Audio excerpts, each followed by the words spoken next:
Assalamualaikum warahmatullahi wabarakatuh.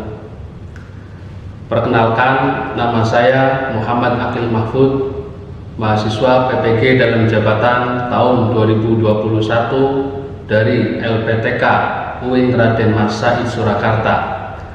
Pada hari ini tanggal 29 November hari Senin tahun 2021, saya akan melaksanakan uji kinerja yang mana bertempat di tempat saya mengajar di Madrasah Tsanawiyah Asy-Syafi'iyah Jatibarang, Brebes. Terima kasih saya sampaikan.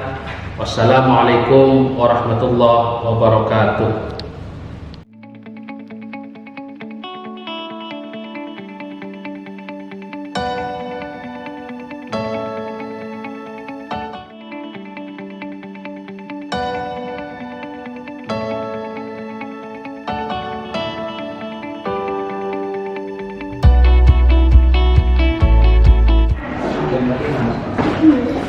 Ya, Assalamualaikum warahmatullahi wabarakatuh. Waalaikumsalam warahmatullahi wabarakatuh.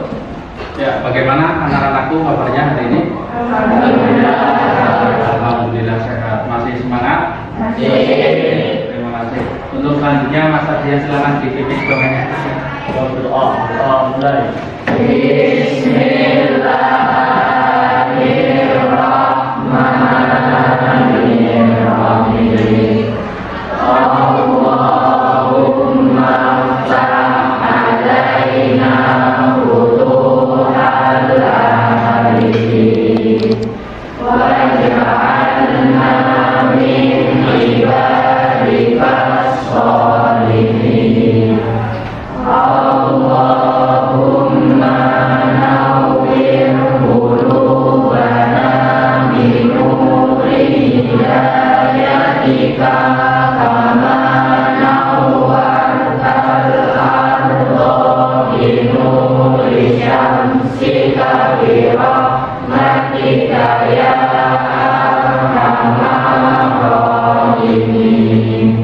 Amin ya rabbal alamin. Ya, terima kasih.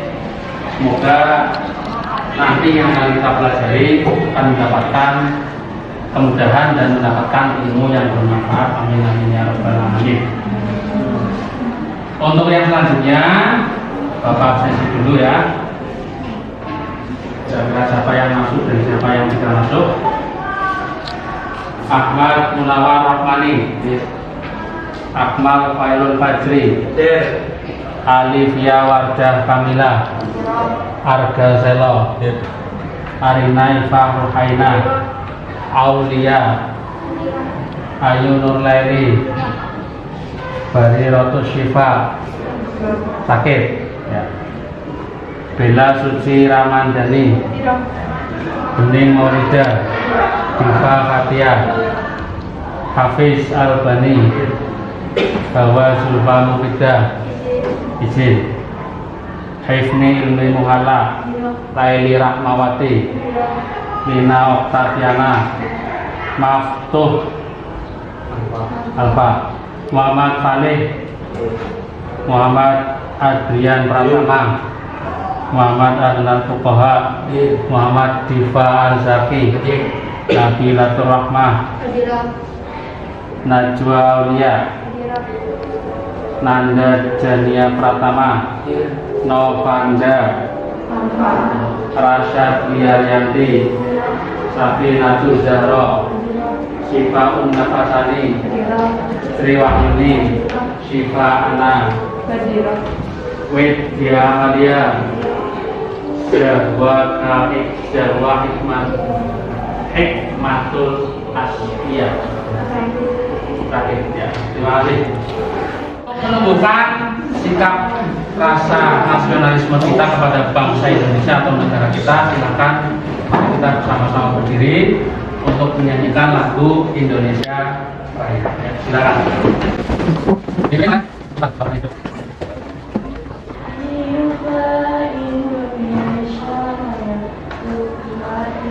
Indonesia tanah airku.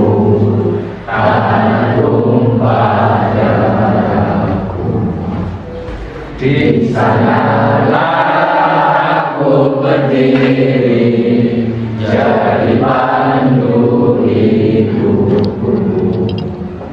Indonesia berbangsaku, bangsa dan tanah airku. Marilah kita berseru, Indonesia bersatu. Hiduplah tanahku, hiduplah negeriku, bangsaku, rakyatku semuanya. Bangunlah jiwanya, bangunlah badannya untuk Indonesia Raya. Indonesia Raya, merdeka, merdeka, tanahku, negeriku yang ku cinta. Indonesia Raya, merdeka, merdeka, hiduplah Indonesia Raya. Ya, terima kasih. Untuk selanjutnya, masih ingat pada pertemuan sebelumnya, ya, yaitu kaitannya dengan materi ibadah puasa. Nah, materi ibadah puasa pada pertemuan pertama, kalian sudah membahas tentang apa saja kemarin? Yang pertama tentang pengertian puasa. Yang kedua, syarat wajib puasa. Yang selanjutnya rukun puasa. Dan yang selanjutnya sunnah-sunnah puasa. Kira-kira masih ingat apa tidak? Masih ya? Coba, apa itu pengertian puasa? Ya. Menahan diri dari, ya? Iya, terima kasih. Tepuk tangan. Itu adalah menahan diri dari segala sesuatu yang membatalkan puasa, dimulai dari terbit fajar hingga terbenamnya malam. Oke, terima kasih. Itu tandanya kalian sudah cukup mampu sudah cukup siap untuk melanjutkan materi berikutnya. Ya. Untuk materi berikutnya pada pertemuan yang kedua adalah terkait dengan macam-macam makruh atau hal-hal yang dimakruhkan ketika orang sedang berpuasa. Yang kedua adalah hal-hal yang terkait dengan segala sesuatu yang membatalkan puasa. Dan yang ketiga adalah golongan atau kategori orang-orang yang diperbolehkan untuk tidak berpuasa. Ya, adapun untuk tujuan pembelajarannya pada pertemuan kedua ini adalah yang pertama, peserta didik setelah melewati nanti diskusi, ya, termasuk kreativiti, ya, menanya, menalar, ya, menganalisa, nanti peserta didik diharapkan mampu untuk membandingkan, ya, antara yang makruh dengan yang membatalkan puasa.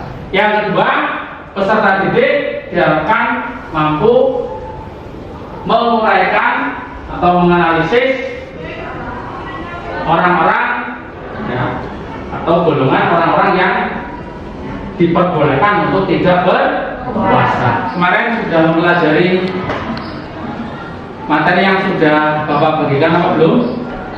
Sudah ya, ya, terkait 3 hal itu. Untuk selanjutnya silakan kalian persiapkan bukunya, silakan dibuka, ya. Untuk pertama adalah kegiatan saintifik atau mengamati atau literasi, ya. Dan kamu amati sambil Bapak mempersiapkan perangkat yang nanti akan Bapak tampilkan di proyektor. Silakan dipersiapkan bukunya.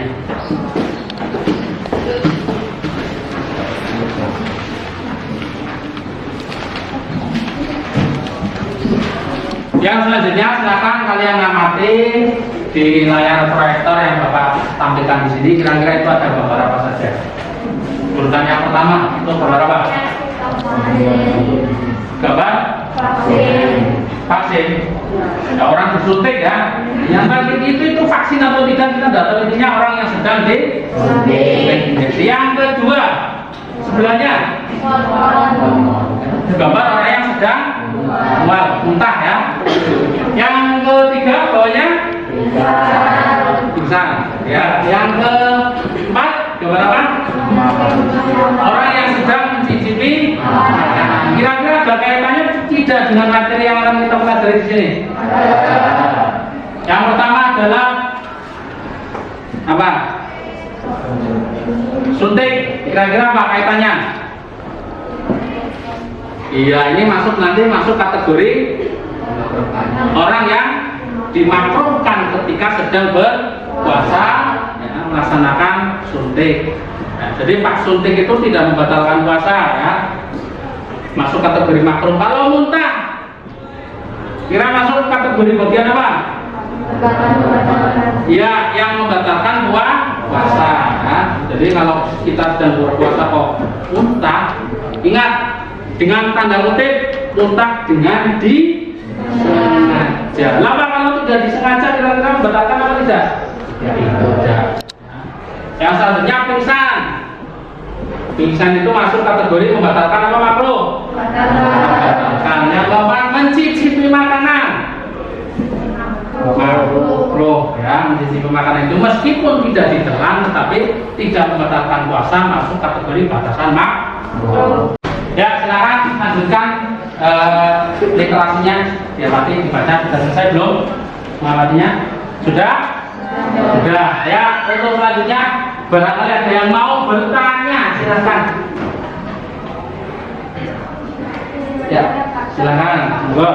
Terkait vaksinasi COVID-19, apakah bisa membatalkan puasa? Iya, pertanyaan yang cukup bagus sekali ini ya. Masuk kategori keterkaitan dengan kondisi Indonesia ya, terkait dengan wabah COVID-19 atau Corona. Pertanyaannya adalah kira-kira Pak ketika sedang berpuasa ya, melaksanakan vaksinasi itu kira-kira membatalkan puasa apa tidak? Dalam hal ini vaksinasi itu adalah lewatnya apa? Injeksi. Ya, injeksi itu berarti suntik. Kira-kira membatalkan puasa apa tidak? Sebelum Bapak jawab, kira-kira ada yang mau menjawab? Ya, silakan. Ya. Vaksinasi COVID-19 tidak membatalkan puasa, namun hanya menggunakan dapat suntikan. Jika selama tidak membahayakan, maka tidak membatalkan puasa. Iya, terima kasih. Tepuk tangan dulu untuk baiknya Gus yang mempunyai menjawab dengan kejadian tinggi-tingginya. Betul sekali bahwa vaksinasi COVID ketika orang yang sedang berpuasa itu tidak membatalkan puasa selama tidak membahayakan. Makanya dianjurkan kalau dalam fatwa MUI itu dianjurkan ketika sedang berpuasa atau khususnya di bulan Ramadan kegiatan vaksinasi COVID itu dianjurkan di malam. Kenapa? Karena dikhawatirkan ketika di siang hari. Ya. Kenapa? Karena kalau vaksin itu kan memang disarankan satu kondisi dalam keadaan fit, sehat. Yang kedua biasanya Pak disuruh sebelumnya makan terlebih dahulu. Ya.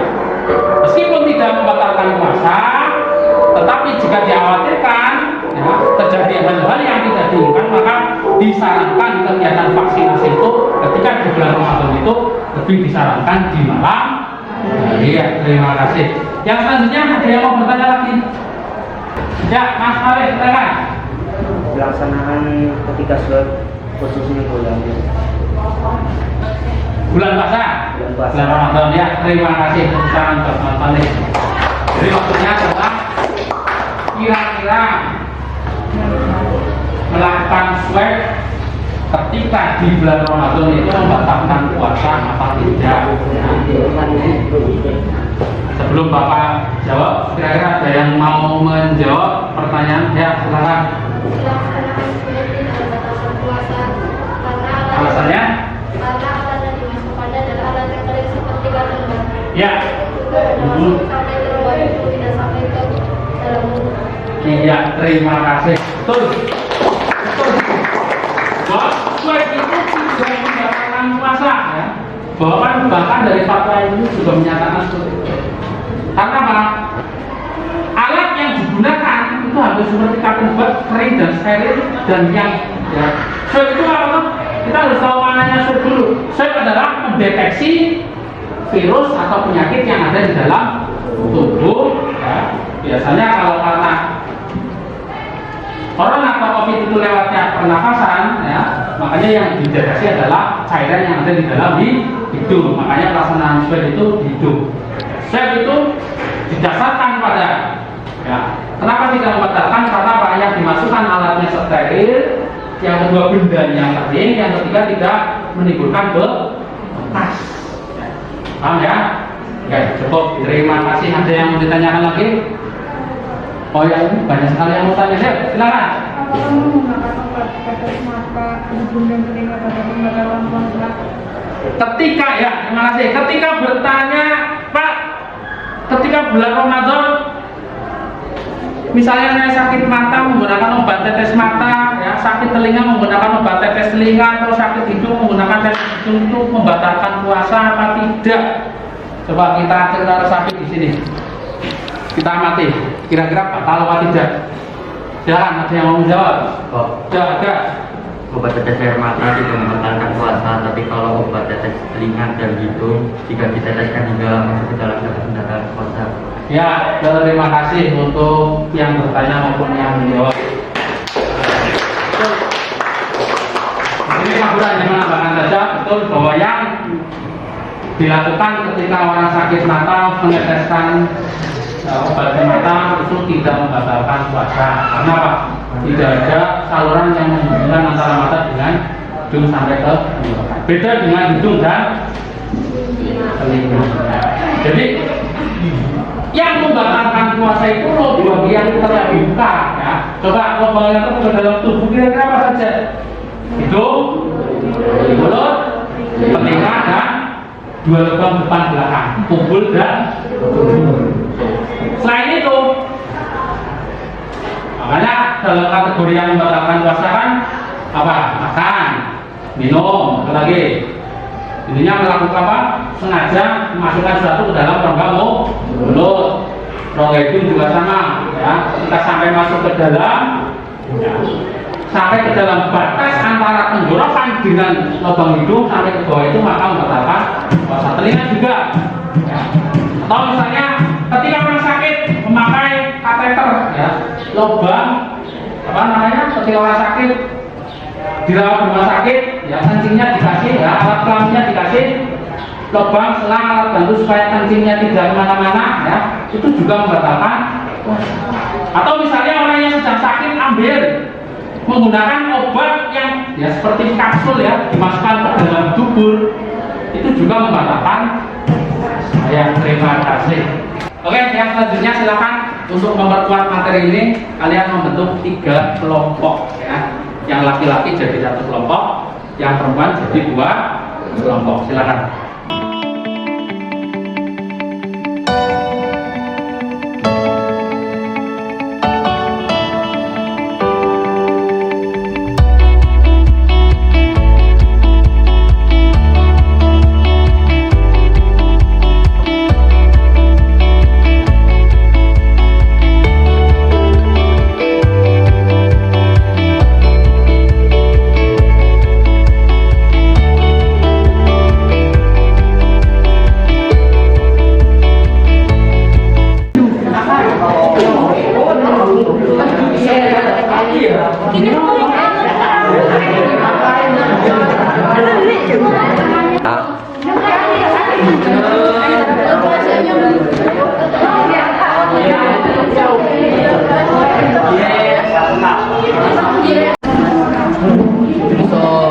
Ken.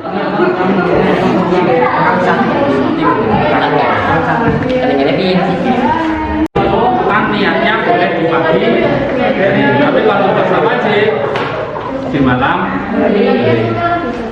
Nah, misalnya kamu puasa sunnah, ya, niat puasa sunnah. Puasa kamu ganti niat puasanya, misalnya bilang sekalian tak kodok. Nah, kalau kodok kan masuk kategori puasa wajib. Kalau puasa kodok itu berarti niatnya harus di malam. Nah, itu yang dimaksud merubah niat. Tidak dipahami. Tapi kalau puasa qadha dirubah niat puasa sunnah kira-kira bisa apa tidak? Boleh. Ingat, dari yang wajib dirubah ke sunnah itu boleh. Tapi kalau dari yang sunnah ketika sudah batas imsak merubah ke puasa wajib itu tidak diperbolehkan. Itu yang dimaksud dengan berubah niat puasa.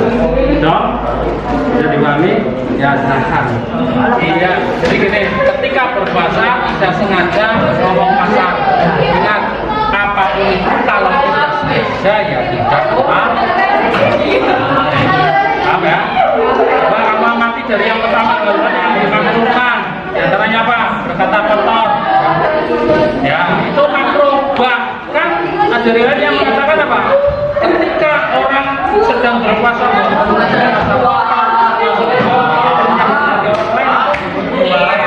puasanya sah, tetapi batal pahala. Nah, memperbanyak tidur ini juga makruh. Ya. Banyak ibadah-ibadah yang lebih utama selain daripada tidur. Apalagi berbekam atau bersuntik atau disuntik juga tidak membatalkan puasa, tetapi hanya masuk batas kategori makruh. Makanya kalau berbekam atau ketika disuntik itu disarankan lebih baik ketika sedang berpuasa itu di malam. Meskipun siang itu juga tidak apa-apa, hanya batas makruh. Cukup ya? Ya, terima kasih. Ya, silakan. Sudah selesai diskusinya, harga? Kelompoknya sudah? Sudah? Kira-kira ada permasalahan apa tidak? Berkaitan dengan orang-orang yang diperbolehkan untuk tidak berpuasa. Ada permasalahan? Cukup paham dan jelas? Cukup? Oke, terima kasih. Ya. Assalamualaikum warahmatullahi wabarakatuh.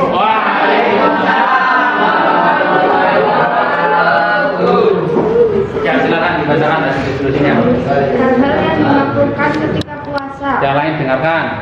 Berkata kotor, keji, mencaci maki, mengumpat, bertengkar, dan berkata yang berlebihan. Ya, yang selanjutnya barangkali kelompok 2, 3 ada yang mau bertanya ya silakan. Atau misalnya kurang setuju atau mau menambahi silakan. Lanjut. Berkumur-kumur yang berlebihan, sengaja membatalkan atau menunda-tunda berbuka puasa, bersiwak atau menyikat gigi, mencicipi makanan walaupun tidak ditelan, memperbanyak tidur ketika berpuasa, memekam atau disuntik. Sudah?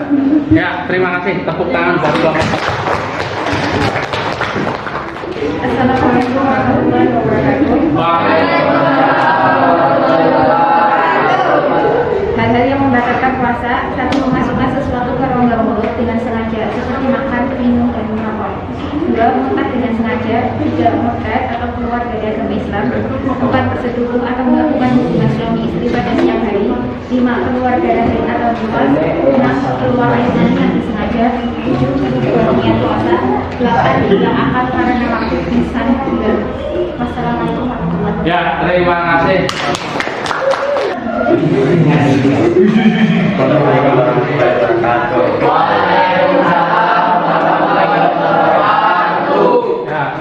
Orang-orang yang diperbolehkan untuk tidak berpuasa, orang-orang yang sedang sakit, orang yang sedang dalam perjalanan jauh atau musafir, orang yang sudah lanjut usia dan wanita yang sedang hamil. Assalamualaikum warahmatullahi wabarakatuh. Ya, terima kasih.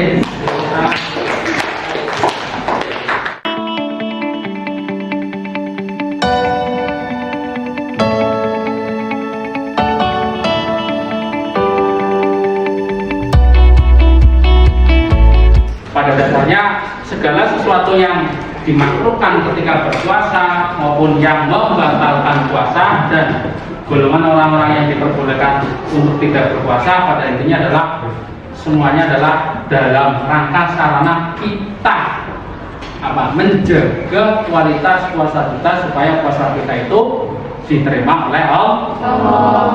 Karena apa? Tidak mungkin puasa kita itu akan berkualitas manakala kita tidak tahu ilmu daripada tentang kaitannya dengan ibadah puasa. Dari mulut misalnya, ketika kita berpuasa, ya, jadi puasa itu bukan hanya menjaga lapar dan haus saja. Makanya Rasulullah mengatakan Ya, kam min shaimin laisa lahu min syamihi illa al-ju'i wal 'atsy. Banyak orang yang berpuasa tetapi yang ia dapatkan hanya lapar dan haus. Kira-kira rugi apa rugi, Mas? Kenapa kok puasa tapi olehmu orang-orang meletok hanya lapar dan haus saja? Kenapa? Karena dia tidak memahami, tidak mengetahui ilmunya orang berpuasa secara keseluruhan supaya puasanya sempurna. Dengan kalian mempelajari sesuatu yang makro, minimal kamu bisa menghindarinya meskipun tidak membatalkan puasa. Kamu mengetahui yang membatalkan puasa, jadi kamu tahu bisa lebih berhati-hati. Ya. Tuh ya. Ada lagi yang mau menanyakan? Cukup ya? Ya, terima kasih. Untuk yang selanjutnya, ini masuk bentuk kreativiti ya.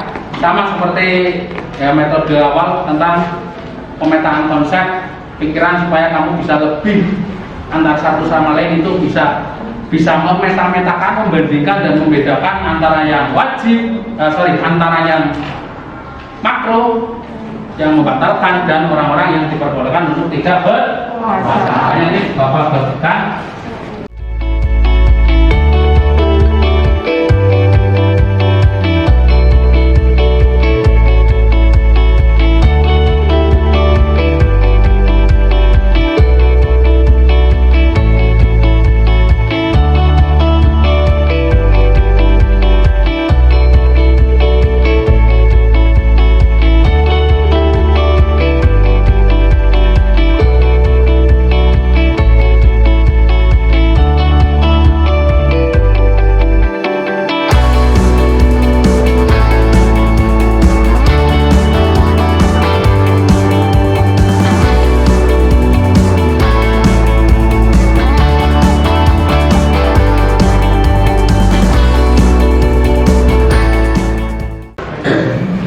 Sudah selesai? Oke, coba kita koreksi satu-satu. Kira-kira hasil pemetaan ini dari seluruh teman-teman ada yang setuju apa ada yang kurang setuju atau ada yang mau menambah? Yang pertama, hal-hal yang dimakruhkan ketika berpuasa. Berkumur-kumur secara berlebihan, setuju? Yang kedua, suntik atau berbekam, setuju? Yang selanjutnya sengaja menunda ketika berbuka. Ya, setuju. Lanjut, mencicipi makanan, makruh, setuju ya. Memperbanyak tidur, setuju. Berkata kotor dan lain-lain, setuju ya. Jadi setuju ya hal-hal yang dimakruhkan. Atau ada yang mau menambahi? Atau ada yang mau bertanya lagi di antara yang belum paham? Paham ya? Cukup ya? Oke, yang selanjutnya yang membatalkan puasa. Ini yang pertama adalah jima di siang hari. Setuju? Ada yang belum paham ini? Paham ya? Jima itu berhubungan suami istri. Itu bahasa Arabnya jima. Jima itu kan berarti berkumpul. Bahasa halusnya seperti itu ya. Yang selanjutnya hilang akal, termasuk mabuk, pingsan dan gila, setuju ya? Batalkan puasa. Keluar mani dengan sengaja, setuju? Ya, paham ya? Tadi saya sampaikan ya. Oh bisa Pak? Ya bisa. Yang sengaja dan tidak sengaja itu bisa. Atau bahasa apa itu? Bahasa lainnya namanya masturbasi atau apa itu ya? Ya. Tapi kalau tidak sengaja Pak, ini ingat, perlu kalian garis bawahi secara sengaja. Kalau tidak sengaja ya tidak membatalkan. Sama dengan jima di siang hari. Ini ingat, di siang hari. Apa kalau malam? Boleh. Karena malam kan tidak berpuasa. Paham ya? Oke. Yang selanjutnya mana? Murtad. Jadi ketika murtad itu apa? Keluar dari agama Islam ya. Misalnya ketika sedang berpuasa kok menyatakan ya keluar, maka secara syariat puasanya pun juga ikut batal. Yang selanjutnya muntah dengan disengaja. Ingat, dengan disengaja. Tapi ini juga ada masalah ya, atau mungkin biar kalian paham. Ketika muntah Pak, ketika bulan puasa kalau perut saya mual, ya, makanan itu hampir keluar sampai ke tenggorokan, tetapi masuk lagi. Nah, kira-kira batal apa tidak? Gue pengen muntah, tapi tekan weteng, wis weteng semunjuk, barang lu kamar mandi, keluar mandi. Ya selama tidak sengaja menelan, dia tidak membatalkan. Tapi kalau sudah sampai ke tenggorokan, nah eman-eman balik, nah itu yang malah justru membatalkan. Paham ya? Masuknya lagi unsur apa? Unsur kesengajaan apa tidak sengaja? Paham ya? Paham ya? Oke. Yang selanjutnya apa lagi? Memasukkan sesuatu ke jauh. Jauh itu maksudnya adalah lubang tubuh, termasuk kategori ya, lubang tubuh itu yang tadi saya jelaskan. Apa? Hidung, mulut, telinga. Ya, itu lubang tubuh namanya kategori jauh. Ada lagi yang bawah, lubang depan dan belakang, atau istilah fikihnya apa? Kubul dan dubur. Bolongan Arab atau bolongan. Nah, paham ya? Yang selanjutnya apa? Nah, ini memasukkan sesuatu ke lubang kubul maupun dubur. Ya, termasuk ketika orang yang sedang sakit, ambil misalnya kan ada obat kapsul yang caranya dimasukkan ke anus, atau misalnya enggak sembelit orang bisa BAB, kan ada namanya obat apa itu? Mikrolak. Aku sepatang dino memang dinorang BO tengah atas supir bengi. Ketika sedang berpuasa di siang hari mikrolak itu dimasukkan, itu pembatalan. Nah, tapi kalau malam hari ya boleh, silahkan. Paham ya? Ini lubang belakang. Kalau lubang depan yang misalnya pakai apa namanya itu, alat bantu selang yang masuk ke dalam kelamin ketika orang sedang sakit, ya itu juga membatalkan puasa karena itu lubangnya sampai masuk ke atas. Lanjut. Yang selanjutnya, nah ini sudah pasti keluar darah haid dan nifas. Kira-kira pernyataan yang membatalkan puasa ini ada yang tidak setuju? Setuju ya. Lanjut, orang-orang yang diperbolehkan untuk tidak berpuasa. Yang pertama adalah wanita hamil. Ya. Wanita hamil yang memang khawatir terhadap dirinya dan anaknya. Ya. Yang selanjutnya wanita yang sedang menyusui. Ya. Tapi kalau selama mampu, ya saya cukup lah menyusui tapi dikira ya puasa saja. Paham ya? Yang selanjutnya lansia. Lansia itu apa? Orang yang sudah lanjut usia. Selanjutnya orang yang sedang dalam perjalanan jauh. Tetapi meskipun diperbolehkan atau dapat mendapatkan rukhsah untuk tidak berpuasa, tetapi wajib untuk atau mengganti puasanya di lain. Jadi termasuk kalau lansia itu misalnya memang belum tidak mampu sekali kalau lansia ya, berarti pakainya fit. Ya, tapi kalau misalnya orang yang sakit ada kemungkinan untuk sembuh ya berarti harus engkau. Oke, cukup. Ada pertanyaan dari sini? Sebenarnya ada satu lagi ya, orang yang diperbolehkan dalam keringanan tidak berpuasa itu termasuk orang yang pekerja yang memang terpaksa bekerja kasar, yang memang tidak ada pekerjaan yang lain. Makanya sekalian jangan berpikir negatif bagi mereka orang yang ya kuli-kuli pekerja kasar, misalnya kuli bangunan dan sebagainya, mereka tidak berpuasa. Kita tidak perlu berprasangka buruk kata orang puasa. Justru ya kita harus berprasangka baik, bukan baik kayak dari anak puasa terus lemes orangnya bergaul, anak bojone ini cuma anak istrinya di rumah tidak mendapatkan jangan kita menstigma negatif mereka orang-orang yang tidak berpuasa. Paham ya? Jangan meracuni pikiran kita terus mereka orang berpuasa terus kita menyalahkan mereka. Jangan. Mereka pun juga barangkali punya alasan yang kuat untuk tidak melaksanakan puasa. Paham ya? Ini penting karena banyak stigma-stigma negatif yang kita lontarkan ketika seorang yang sudah tidak berpuasa. Kita tidak tahu alasan seluk-beluknya, terus lantas kita meracuni pikiran kita dengan berpikiran negatif. Jadi ini juga masuk. Nah, orang yang bekerja keras, bekerja kasar, yang memang tidak ada pekerjaan yang lain, jika mereka terpaksa untuk menghidupi anak istrinya mencari nafkah, ya diperbolehkan untuk tidak berpuasa. Ini tadi adalah poin-poin penting yang sudah kalian uraikan. Sudah bisa membandingkan ya antara yang makruh dan yang membatalkan puasa. Sudah bisa ya? Ya, sudah bisa menganalisis golongan orang-orang yang diperbolehkan untuk tidak berpuasa? Ya, oke, terima kasih. Ya, alhamdulillah pada proses pembelajaran kali ini Pak Guru sangat bahagia sekali. Artinya kalian bisa mengikuti meskipun ya sana sini ternyata barangkali ada kekurangan. Itu tentunya dari Pak Guru sendiri ya. Yang selanjutnya untuk materi berikutnya nanti pada pertemuan yang ketiga nanti kita akan membahas kategori kaitannya dengan macam-macam puasa. Macam-macam puasa kan nanti ada puasa yang wajib apa saja, puasa yang kategori puasa sunnah apa saja, apalagi puasa yang diharamkan ada Pak Guru? Ada. Yang selanjutnya ada puasa yang dimakruhkan. Oke. Untuk pertemuan kali ini saya kira saya cukupkan. Apabila ada tutur kata yang salah, Pak Guru minta maaf. Semoga pada pembelajaran kali ini kita diberikan ilmu yang bermanfaat bagi kami ya Rabbal Alamin. Untuk menutup pada pertemuan kali ini